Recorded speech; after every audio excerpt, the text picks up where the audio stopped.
अल्लाह के आदेश पर हजरत मूसा अलैहिस्सलाम अपनी कौम को मिस्र की गुलामी से निकालकर पवित्र भूमि की ओर ले जा रहे थे।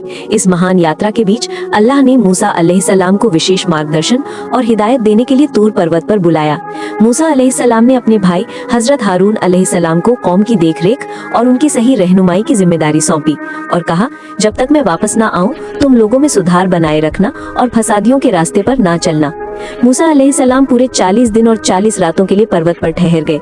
उस एकांत में अल्लाह ने मूसा अलैहिस्सलाम से सीधे बात की। ये एक ऐसा संवाद था जिसकी मिसाल कायनात में नहीं थी। जब अल्लाह के नूर की थोड़ी सी झलक पर्वत पर पड़ी तो मूसा अलैहिस्सलाम बेहोश होकर गिर गए।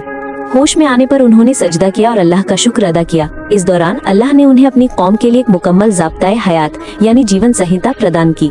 ये थी तौरात की तख्तियाँ, संगे मरमर की 7 तख्तियाँ जिन पर अल्लाह के हुक्म और नियम यानी 10 आज्ञाएं लिखे थे।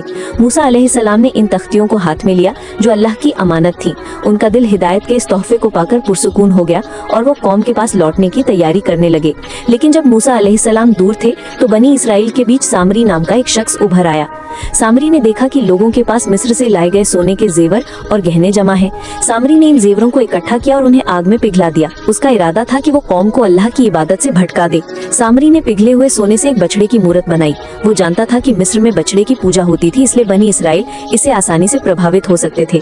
सामरी ने चालबाजी से उस मूरत में कुछ ऐसा किया जिससे वो आवाज निकालने लगी। कुछ रिवायात के अनुसार उसमें जान आ गई। सामरी चिल्लाया, यही तुम्हारा खुदा है और मूसा का भी, मगर मूसा भूल गए हैं। हजरत हारून अलैहिस्सलाम ने अपनी कौम को रोकने की बहुत कोशिश की। उन्होंने समझाया कि ये बछड़ा ना तो किसी का भला कर सकता है ना किसी का बुरा। ये अल्लाह नहीं हो सकता क्योंकि इसे उन्होंने खुद अपने हाथों से बनाया है। लेकिन जो लोग पहले ही ईमान में कमजोर थे वो सामरी के बहकावे में आ गए और उन्होंने उस सोने के बछड़े के आगे सजदा करना शुरू कर दिया। वो पूरी तरह से शिर्क के दलदल में फंस चुके थे। तूर पर्वत पर अल्लाह ने मूसा अलैहिस्सलाम को बताया कि उनकी कौम गुमराह हो चुकी है। ये सुनकर मूसा अलैहिस्सलाम का गुस्सा बेकाबू हो गया। वो तौरात की तख्तियां लेकर तेजी से पर्वत से नीचे उतरे। जब उन्होंने अपनी आंखों से अपने लोगों को एक सोने के बछड़े की पूजा करते देखा तो उनके सब्र का बांध टूट गया।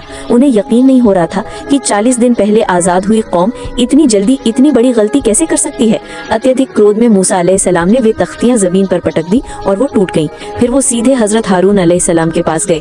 गुस्से में उन्होंने हारून अलैहिस्सलाम की दाढ़ी पकड़ी और खींचते हुए कहा, ए हारून, जब तुमने इन्हें गुमराह होते देखा तो तुमने मुझे क्यों नहीं रोका? तुमने मेरे हुक्म का क्यों नहीं माना और मेरे पीछे क्यों नहीं आए?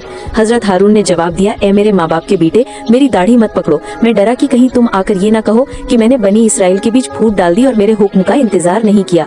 इसके बाद मूसा अलैहिस्सलाम सामरी की तरफ मुड़े। सामरी ने स्वीकार किया कि उसने मिट्टी के उस निशान का इस्तेमाल किया था जो फरिश्ते जिब्रील के घोड़े के पैरों के नीचे की थी ताकि बछड़ा आवाज निकाल सके। मूसा अलैहिस्सलाम ने सामरी को आजीवन निर्वासन यानी एग्जाइल की सजा दी। मूसा अलैहिस्सलाम ने फिर उस सोने के बछड़े को जलाकर राख बना दी और उस राख को दरिया में बहा दिया। इसके बाद मूसा अलैहिस्सलाम ने बनी इसराइल को सख्त ताकीद की कि अगर वो माफी चाहते हैं तो उन्हें अल्लाह से तौबा करनी होगी। बनी इसराइल ने अपनी गलती समझी और तौबा की। मूसा अलैहिस्सलाम ने टूटी हुई तख्तियों के कुछ बचे हुए हिस्से उठाए क्योंकि उनमें हिदायत और रहमत थी। कौम को फिर से अल्लाह की हिदायत पर लाने का संघर्ष अभी बाकी था। अगर आपको ये कहानी पसंद आए तो वीडियो को लाइक करें और भाग 5 देखने के लिए चैनल को सब्सक्राइब करें और कमेंट में माशाअल्लाह जरूर लिखें।